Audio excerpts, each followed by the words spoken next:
Guys, അപ്പൊ നമ്മള് പുതിയ വീഡിയോയിലേക്ക് എല്ലാവർക്കും സ്വാഗതം. അപ്പൊ അന്ന് ഞങ്ങൾ ഒരു തെയ്യം കാണിക്കാന്ന് പറഞ്ഞ് നിങ്ങളെ കൊണ്ടുപോയിട്ട് തെയ്യം കാണിച്ചു തന്നിട്ടില്ലല്ലോ. ഇന്ന് ഞങ്ങൾ ശരിക്കും തെയ്യം കാണിച്ചു തരാൻ കൊണ്ടുപോകാം നിങ്ങളെ. അപ്പൊ ഇവിടെ അച്ഛന്റെ തറവാടാണ് കീക്കാൻ എന്ന് പറഞ്ഞ സ്ഥലത്ത്. ആടെ രാവിലെ തെയ്യം തുടങ്ങി. രാവിലെ വിഷ്ണുമൂർത്തി അതെല്ലായിരുന്നു ഉണ്ടായിരുന്നത്. ഇനി ഉച്ചയ്ക്ക് ശേഷമാണ് ദ റിയൽ തെയ്യം. എന്താണ് രസിച്ച തെയ്യത്തിന്റെ പേര്? സോറി ഗസ്, ഞാൻ പറഞ്ഞുതരാം. അമ്മ തെയ്യത്തിന്റെ പേരെന്നാ? മൂവാളം കുഴി ചാമുണ്ടി എന്ന് വെച്ചാല് 3 ആള് ഹൈറ്റുള്ള കുഴി കുഴിച്ചിട്ട് അതിൽ ചുവന്ന പട്ട് വെച്ച് മൂടിയ ഒരു തെയ്യം. ദേഷ്യം കാരണം പുറത്തേക്ക് വരും. അപ്പൊ ഭയങ്കര ഉഗ്രരൂപിണിയാണ് ഈ തെയ്യം. ഓക്കെ, അപ്പൊ ആ തെയ്യത്തിനെയാണ് നിങ്ങൾക്ക് കാണിച്ചു തരാൻ പോകുന്നത്. ഈ റെഡ് കളർ ഇട്ട് വരുന്നവരെ ഈ തെയ്യം തട്ടിക്കളയും. തട്ടൽ ഇൻ ദ സെൻസ് നോട്ട് തട്ടൽ, ഇറ്റ് ഈസ് ഇങ്ങനെ അടിക്കും, ഇങ്ങനെ അടിച്ചു കളയും. അതിനെയാണ് തട്ടൽ എന്ന് പറയല്. ഓക്കെ, പറഞ്ഞിട്ടല്ല, ഞാൻ ഫസ്റ്റ് റെഡ് ചേച്ചിക്ക് അത് അറിയൂലേ? അങ്ങനെ എനിക്കറിയില്ലായിരുന്നു. സ്ഥല വിവരമില്ലാത്ത കുട്ടിയാണ് ഗൈസ്. ഞാൻ തെയ്യത്തിന് പോവാറില്ല. ഓക്കെ, അപ്പൊ നമുക്ക് കാണാം. ഓക്കെ ഓക്കെ, ചാമുണ്ടിന്റെ പേരെന്താ? അല്ല, മൂവാളം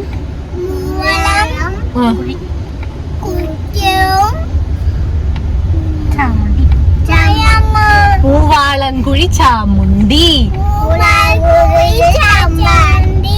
ചമ്മന്തി അല്ല, ചാമുണ്ടി.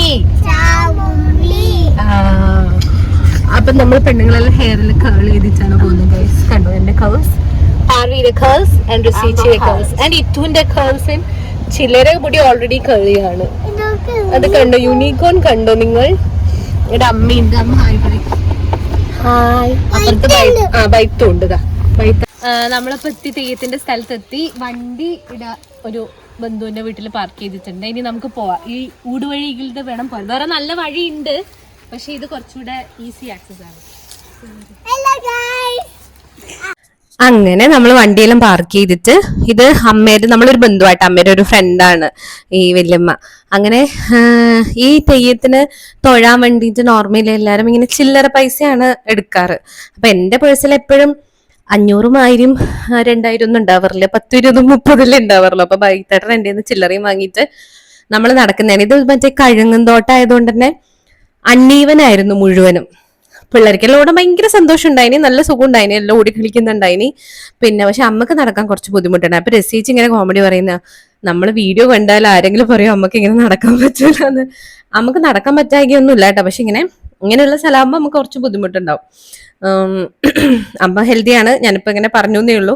അങ്ങനെ നമ്മൾ ഈ കഴുങ്ങിൻ തോട്ടത്തിലൂടെ പ്രണയ കവിതാക്കളെ പോലെ ഞങ്ങളിങ്ങനെ നടന്നു നീങ്ങുകയാണ് ഗൈസ്. അപ്പൊ ഈ ഒരു തോട്ടം കഴിഞ്ഞപാടാണ് തറവാട് വരുന്നത്. തറവാട് എന്ന് വെച്ചാൽ ഒരു കീക്കാനത്തുള്ള ഈ പുളിപ്പുറം തറവാടിന്റെ അണ്ടറിലാണ് ഇപ്പൊ എല്ലാരും വരുന്നത്. അച്ഛന്റെ സിസ്റ്റേഴ്സ്, അച്ഛന്റെ അമ്മ, അച്ഛന്റെ അമ്മാവൻ, അങ്ങനെ ഇവിടെ കുറേ സബ്സ്ക്രൈബേഴ്സ് ഉണ്ടായിരുന്നു. ഭയങ്കര സന്തോഷമായിരുന്നു. അച്ഛൻ ഇരിക്കുന്നുണ്ടാ. അച്ഛൻ്റെ തൊട്ടപ്പുറം ഭവ്യായിട്ടുണ്ട്. അത് വിഷ്ണുമൂർത്തിയുടെ എഴുന്നള്ളത്താണ് നിങ്ങൾ കാണുന്നത്. ഇങ്ങനെ മേക്കപ്പ് ചെയ്ത് ഡ്രസ്സ് ഇട്ടിട്ട് വരും. എന്നിട്ട് ബാക്കിയെല്ലാം നടയുടെ മുന്നിന്നാണ് മേക്കപ്പ് എല്ലാം ഡ്രസ്സ് എല്ലാം ചെയ്യല്. ഇത് അച്ഛൻ്റെ 2ാമത്തെ ചേച്ചിയാ. അത് വല്യമ്മക്ക് കണ്ണ് കാണൂല. കണ്ണ് കാണുന്നുണ്ടായിന്. ഇപ്പോൾ റീസെന്റ് ഒരു 10 വർഷമായിട്ട് കാണാൻ പറ്റുന്നില്ല, കണ്ണ് കാണൂല. പക്ഷെ ഭയങ്കര, ഞാനെല്ലാം അടുത്ത് പോയി നിന്നാൽ എന്റെ മണത്തന്നെ മുത്തമ്മ കണ്ടുപിടിക്കും. പാറുമല്ലേ എന്ന് പറയും. കാരണം എന്റെ ജീവിതത്തിൽ കണ്ടിട്ടുണ്ടാവില്ല ഇങ്ങനെ ലൈക്ക് ടച്ച് തൊട്ട എങ്ങനെയാണ് സൗണ്ടാണ് എങ്ങനെയാന്ന് എനിക്ക് അറിയുന്നില്ല. നമ്മൾ എന്നിട്ട് എപ്പോഴും മുത്തമ്മയോട് പറയുന്നുണ്ട്, മുത്തമ്മ കണ്ണ് കാണുന്നില്ല എന്ന്, കള്ളക്കണിയല്ലേ പറയില്ലെന്ന്. അപ്പൊ ഇത് വേറൊരു ചാമുണ്ടിയുടെ എഴുന്നള്ളത്താണ്. മുഖത്ത് കണ്ടോ, എഴുതുന്ന കണ്ടോ? ഇവര് ഈർക്കില് എന്ന് വെച്ചാല് നമ്മളെ കോക്കനട്ട് തെങ്ങിന്റെ ഓലയൊരു ഈർക്കിലും കൊണ്ടാണ് മുഖത്ത് എഴുതല്. ഇതെല്ലാം കാണാൻ ഭയങ്കര ഭംഗിയാണ്. ഇത് ഞാൻ എടുത്തതല്ല കേട്ടോ, കാരണം ഇതൊന്നും ഞാൻ അടുത്ത് പോയി നിന്ന് കാണാൻ എനിക്ക് ഭയങ്കര പേടി. ചെറുപ്പത്തിലേ വന്നൊരു പേടിയാണ് ഈ തെയ്യത്തിന്റെ കാലിപ്പൊരു ചെലമ്പ് വേണ്ടില്ല അതെല്ലാം. ഞാൻ നേരത്തെ വിഷ്ണുമൂർത്തി എന്ന് പറഞ്ഞില്ല, ആ വിഷ്ണുമൂർത്തിയാണ് ഇപ്പൊ ഇതെന്താ ഒറയിലെല്ലാം കഴിഞ്ഞിട്ടുള്ളതാണ് നമ്മൾ കാണുന്നത്. ഇതിപ്പോ നമ്മൾ മുഖത്തെഴുതിയ തെയ്യാണ്. ഇത് ചാമുണ്ടി എന്ന് പറഞ്ഞൊരു തെയ്യാണ്. ദേവിയാണ് ഇതല്ലോ കേട്ടോ, ദേവിയുടെ ഭാവമാണിത്. അപ്പം ചാമുണ്ടി തെഴുത്തിൻ്റെത് നമ്മൾ നേരത്തെ മുഖത്തെഴുതുന്ന കണ്ടു. പിന്നെ മുടി വെച്ചു. ഇത് പൂജയാട്ടാ നമ്മൾ കാണുന്നത്. പൂജ ചെയ്യും. ഈ മുഖത്തെഴുതിയിട്ട് ഇവർ കണ്ണാടി നോക്കും. അപ്പോഴാണ് അത്രേ ദൈവവും മനുഷ്യനായിട്ടുള്ള കമ്മ്യൂണിക്കേഷൻ കിട്ടിയിട്ട് അവർക്ക് എനർജി അവരുടെ ബോഡിയിലേക്ക് വരല. ഈ മുഖത്ത് എഴുതുന്നത് കണ്ണാടിയിലൂടെ നോക്കുമ്പോഴാണ് ഒരു ഫോഴ്സ് അവരുടെ ദേഹത്തേക്ക് വരുമെന്നാണ് പറയുന്നത്. ഇത് തെയ്യം ഉറയുന്നതാട്ടോ, നിങ്ങളൊന്ന് കണ്ടു നോക്കിക്കോ. നല്ല ഭംഗിയാണ് കാണാൻ വേണ്ടിയിട്ട്. ഭയങ്കര ഒരു രോമാഞ്ചിഫിക്കേഷൻ വരുന്നൊരു പരിപാടിയാണ്.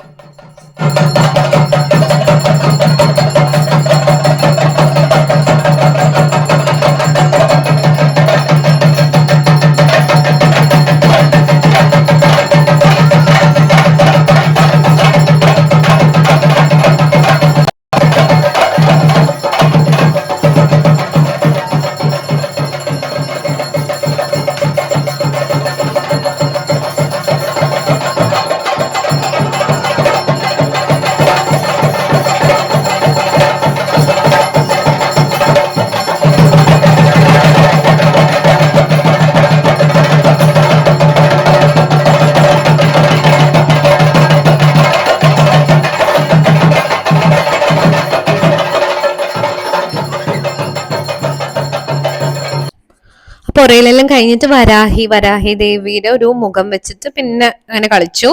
അതിനുശേഷം നേരത്തെ നമ്മൾ വിഷ്ണുമൂർത്തി തെയ്യം കണ്ടിട്ടില്ലേ, ഈ വിഷ്ണുമൂർത്തി ചാമണ്ടിയും അവര് ബ്രദറും സിസ്റ്ററും ആണ്. ആക്ച്വലി വിഷ്ണുവും ദേവിയും ബ്രദറും സിസ്റ്ററും ആണല്ലോ. അപ്പം അവരിങ്ങനെ വർഷത്തിൽ ഒരിക്കൽ കാണും, അപ്പൊ ഇങ്ങനെ സുഖാന്വേഷണം നടത്തും. അതാണ് നമ്മളിപ്പോ കാണുന്നത്.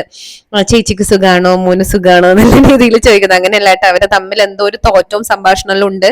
എനിക്ക് കറക്റ്റ് ക്യാപ്ചർ ചെയ്യാൻ വേണ്ടി പറ്റില്ല. അതും നല്ല ഭംഗിയാണ് കാണാൻ. ഞാൻ ആക്ച്വലി ഇത് ഫസ്റ്റ് ടൈമാണ് കണ്ടത്. തറവാട്ടിൽ ഞാനൊരു 2-3 പ്രാവശ്യം പോയിട്ടുണ്ടെങ്കിലും ഞാൻ ഇങ്ങനത്തെ ഒരു സംഭവം ഉണ്ടെന്ന് ഇപ്രാവശ്യമാണ് കണ്ടത്. കഴിഞ്ഞ പ്രാവശ്യം ഞാൻ നേരത്തെ പറഞ്ഞല്ലോ, ഇവിടെ ഒരു ഭയങ്കര തെയ്യം ഉണ്ടെന്ന്, മൂവാഴംകുടി ചാമുണ്ടി. ആ ചാമുണ്ടി മാത്രമേ കണ്ടിട്ടുള്ളൂ. ഇത് നമ്മൾ കുറച്ച് ടോയ്സ് എല്ലാം വാങ്ങിയിട്ട് നമ്മളെല്ലാരും കൂടി, ഇത് നമ്മൾ ചിന്നു കേട്ടോ, ചിന്നുന്റെ കല്യാണം ഉണ്ട്, വീഡിയോ വരുന്നുണ്ട്. കല്യാണം കഴിഞ്ഞു ആക്ച്വലി, ഞാനിപ്പോ വോയിസ് ഓവർ കൊടുക്കും. അപ്പൊ ഇങ്ങനെ കുറച്ച് ലേറ്റ് ആയപ്പോഴാണ് സുനീച്ചി വന്നത്. അങ്ങനെ നമ്മൾ സുനീച്ചി വന്നപാടും നമ്മൾ എല്ലാരും കൂടെ ഐസ് തിന്നാൻ വേണ്ടി പോയി. അപ്പൊ റോട്ടിലിരുന്ന് വീഡിയോ എടുക്കുന്നുണ്ട്. എന്നെ ആ പോയ സ്കൂട്ടറിലെ ചേട്ടൻ ചീത്ത പറഞ്ഞിട്ടാണ് ഗൈസ് പോയത്. പിന്നെ പോയ 2-3 പേരും കൂടെ എന്നെ ചീത്ത പറഞ്ഞിട്ടുണ്ടായിന്. Okay, it's okay, part of the game. കണ്ടന്റെ മുഖത്ത് എക്സ്പ്രഷൻ കണ്ടെന്ന് നമുക്ക് മനസ്സിലാവും. അങ്ങനെ നമ്മൾ മറ്റേ തെയ്യത്തിന് വേണ്ടി വെയിറ്റിംഗ് ആണ്. പക്ഷെ എല്ലാരും പറഞ്ഞു ആ തെയ്യത്തിന്റെ വീഡിയോ എടുക്കരുത് മോളെ, തെയ്യം കഴിഞ്ഞ ഇതിന്റെ കുളിച്ചേറ്റം എന്ന് പറഞ്ഞൊരു പരിപാടി ഉണ്ട് തലേ ദിവസമുള്ള സെയിം തെയ്യത്തിന്റെ, അതിന് ഫോണെല്ലാം തട്ടിത്തെറിപ്പിച്ചിന്. അപ്പൊ അത് എനിക്ക് എടുക്കാൻ വേണ്ടി പറ്റിയിട്ടില്ല ഗൈസ്. ഹലോ ഗൈസ്, അപ്പൊ നമ്മളെ ഇന്നലത്തെ തെയ്യത്തിന്റെ വീഡിയോ അത്ര എടുക്കാൻ പറ്റിയിട്ടില്ലു. കാരണം ആ തെയ്യത്തിന്റെ വീഡിയോ എടുക്കാൻ പാടില്ല. ലാസ്റ്റത്തെ ഞാൻ പറഞ്ഞ കാണണം എന്ന് പറഞ്ഞ തെയ്യത്തിന്റെ എടുക്കാൻ പാടില്ല, അതുകൊണ്ട് എടുക്കാഞ്ഞ്. അപ്പൊ ഇന്നൊരു അടിപൊളി ദിവസമാണ്. ഇന്ന് ഇത്തുവിന്റെ 4th ബർത്ത്ഡേ ആണ്. അപ്പൊ നമ്മൾ രാവിലെ എണീറ്റൊക്കെ സർപ്രൈസ് ആക്കേണ്ട ഫുൾ പരിപാടിയിലെല്ലാണ്. ബലൂൺസ് എല്ലാം വാങ്ങിയിട്ടുണ്ട്, അത് ഊതുന്നുണ്ട്. നിങ്ങൾക്ക് ഞാൻ കാണിച്ചു തരാം. അങ്ങനെ ഇത്തൂന് ഉറക്കി കെടുത്തിയിട്ട് ഞാനും ബൈത്തേട്ടനും കൂടെ ഫുൾ പ്രിപ്പറേഷൻ ആയിരുന്നു. ബലൂൺസ്, സൈഡിൽ വെക്കുന്ന മറ്റേ തോരണം, അങ്ങനെ കുറെ പരിപാടികൾ. ഈ സാധനം കണ്ടോ, ഇതിനെയാണ് ഞാൻ തോരണം എന്ന് പറഞ്ഞത്. അങ്ങനെ തന്നെയാന്ന് തോന്നുന്നതിനെ പറയല്. പക്ഷേ ഒരിക്കലും 8 മണിക്ക് എണീക്കുന്ന ഇത്തു രാവിലെ 6 ആകുമ്പോ എണീറ്റ് വന്നു. കാരണം അവൾ ഭയങ്കര എക്സൈറ്റഡ് ആയിരുന്നു. കുറേ നാൾ കൊണ്ട് പറയുന്നതാണ് എല്ലാവരും ബർത്ത്ഡേ ഉണ്ട്, എന്റെ ബർത്ത്ഡേ എന്താ വരാത്തെ. അപ്പൊ നമ്മളിങ്ങനെ Jan 15 ഇത്തുവിന്റെ ബർത്ത്ഡേ. അപ്പൊ അന്ന് നമ്മളെ സെലിബ്രേറ്റ് ചെയ്യുന്നു. അപ്പൊ ഇതും അങ്ങനെ വെയിറ്റ് ചെയ്ത് നിന്നിട്ട് ലാസ്റ്റ് ഒരു 6 ആകുമ്പോ നമ്മളെ സർപ്രൈസ് പൊളിച്ചവള്. നമ്മളൊന്നും കെട്ടി തൂക്കിട്ടൊന്നും ഉണ്ടായിട്ടില്ല. എന്നാലും കുഴപ്പമില്ല, അവർക്ക് ലൈക്ക് കുറച്ച് സർപ്രൈസ് ആയി ബലൂൺസ് എല്ലാം കാണും. അപ്പൊ ഞാൻ എപ്പോഴും എണീറ്റപാടും അങ്ങനെ നമ്മള് പൂജാമുറി കൊണ്ട് പ്രാർത്ഥിക്കുമല്ലോ, അങ്ങനെ പ്രാർത്ഥിക്കും. സൈഡിൽ നമ്മൾ ജസ്റ്റ് അങ്ങനെ പക്ഷെ ബാക്കിയൊക്കെ കണ്ടപ്പോ ഇത്തിന് ഭയങ്കര സന്തോഷമായി. ഫൈനലി എന്റെ ബർത്ത്ഡേ എന്നുള്ള രീതിയിലായിരുന്നു. നമ്മള് ഇന്നാണോ അമ്മ ബർത്ത്ഡേ, നാളെയാണോ അമ്മ, എത്ര ഡേയ്സ് ഉണ്ട്, കൗണ്ട് ചെയ്യും അമ്മ എന്നെല്ലാം പറഞ്ഞ് എപ്പോഴും പറയായിരുന്നു. അപ്പൊ ഇതൊക്കെ കണ്ടപ്പോ ഇത് ഭയങ്കര കൊഞ്ചലായിരുന്നു. പിന്നെ അച്ചേച്ചി എന്ന് വെച്ചാൽ രസേച്ചി രാവിലെ എന്നെ ഗിഫ്റ്റ് കൊണ്ട് രസേച്ചി ഇങ്ങനെ എല്ലാ ബർത്ത്ഡേക്കും ഇത്തുവിന് ഗിഫ്റ്റ് കൊടുക്കും. പിന്നെന്താ ഭയങ്കര ഇഷ്ടമാണ് ഇത്തുവിന് രസേച്ചിന്. അപ്പം മറ്റേ ഡെക്കറേഷൻ എല്ലാം ഏകദേശം സെറ്റായി. പക്ഷെ ഇത്തു ഞങ്ങളെ പ്ലാൻ ഫുള്ളും പൊട്ടിച്ചു. ഒളമ്മിയായിട്ട് എണീറ്റ് വന്നു. ഞാനിപ്പോ പായസം ഉണ്ടാക്കുന്ന സേമിയ പായസത്തിന് ഭയങ്കര ഇഷ്ടം. ഇത്തു നൂഡിൽസ് പായസം എന്നാ പറയുന്നത് സേമിയ പായസത്തിന്. അപ്പൊ ഇതിന്റെ ബർത്ത്ഡേ ആയിട്ട് നമുക്ക് സേമിയ പായസം ഉണ്ടാക്കാം. രാവിലെ ഓഫീസിൽ പോകേണ്ട, ഇന്ന് മൺഡേ അല്ല, ഓഫീസിൽ പോകേണ്ട തിരക്കായതുകൊണ്ട് ഒന്നും അങ്ങോട്ട് വീഡിയോ എടുക്കാതെ ഫുൾ വെപ്പറാണ്. വീഡിയോ എടുക്കണം, ഡെക്കറേറ്റ് ചെയ്യണം, ഫുഡ് ഉണ്ടാക്കണം, ആ കൂടെ ഒരു വെപ്പറാണ്. അപ്പൊ കേക്കെല്ലാം മുറിച്ചു. പാർവി സ്കൂളിൽ പോയിട്ടില്ല, അതാണ് കോലം നിങ്ങൾ അങ്ങനെ കണ്ടത്. അങ്ങനെ ഇത്തുവിന് കുറേ ഗിഫ്റ്റ് കിട്ടിയിട്ടുണ്ടായിരുന്നു. നമ്മള് ഗിഫ്റ്റ് ഇത്തുവിന് വാങ്ങിയപ്പോ എന്താ വേണ്ട ചോദിച്ചപ്പോൾ പറഞ്ഞു കത്രിക, പെന്ന്, പെൻസില്, പശ ഇതെല്ലാം ഇത്തുവിന് വേണ്ടി ഗിഫ്റ്റ്. അപ്പൊ നമ്മള് ഇത്തുവിന് വാങ്ങിക്കുമ്പോ തന്നെ സെയിം എല്ലാം *2 ആണ് വാങ്ങിച്ചത്. ചില്ലക്കും വാങ്ങിച്ചു. കാരണം ഇത്തുവിന് മാത്രമാകുമ്പോ ചില്ലിയും വരുമല്ലോ, അപ്പൊ ഭയങ്കര സങ്കടാവൂലേ. അപ്പൊ രണ്ടാക്കും നമ്മൾ വാങ്ങിയത് ഒരുപോലെ വാങ്ങി. പിന്നെ ബാക്കി കുറെ ആള് ഗിഫ്റ്റ് തന്നിട്ടുണ്ടായിരുന്നു. എന്റെ ഫ്രണ്ട്സ് ഓഫീസിൽ നിന്ന്, അമ്മ, അങ്ങനെ കുറെ ഗിഫ്റ്റ് കിട്ടിയത് അവര് ലൈക്ക് ഒന്നേ തന്നിട്ടുണ്ടായിരുന്നു. പക്ഷെ ചില്ലിയും ഭയങ്കര ഹാപ്പിയായി. ഇതായിട്ട് റിസീച്ച് കൊടുത്ത് ഗിഫ്റ്റ്, മറ്റേ ഡോക്ടർ സെറ്റ്, പിന്നെ കണ്ണടയും. ഇവർക്ക് ഭയങ്കര ഇഷ്ടം. എപ്പോഴും കൂളിംഗ് ഗ്ലാസ് വേണമെന്ന് പറയും. നമ്മൾ ആക്ച്വലി കുറെ വാങ്ങിച്ചു കൊടുത്തിട്ടുണ്ട്, അത് കളഞ്ഞതാണ്. അങ്ങനെ ഇത്തുവിന്റെ സ്കൂൾ എത്തി. നമ്മള് ടൈം കിഡ്സിലാണ് ഇത്തു പഠിക്കുന്നത്, കാഞ്ഞങ്ങാട്. കുറെ ഗിഫ്റ്റ് എല്ലാം ഉണ്ട് ഇത്തുവിന് സ്കൂളിൽ കൊടുക്കാൻ വേണ്ടിയിട്ട്. അപ്പൊ ഇതൊരു ചെറിയ വ്ലോഗാണ്. എല്ലാരും എൻജോയ് ചെയ്തെന്ന് വിചാരിക്കുന്നു. അപ്പൊ ഓക്കെ, ബൈ.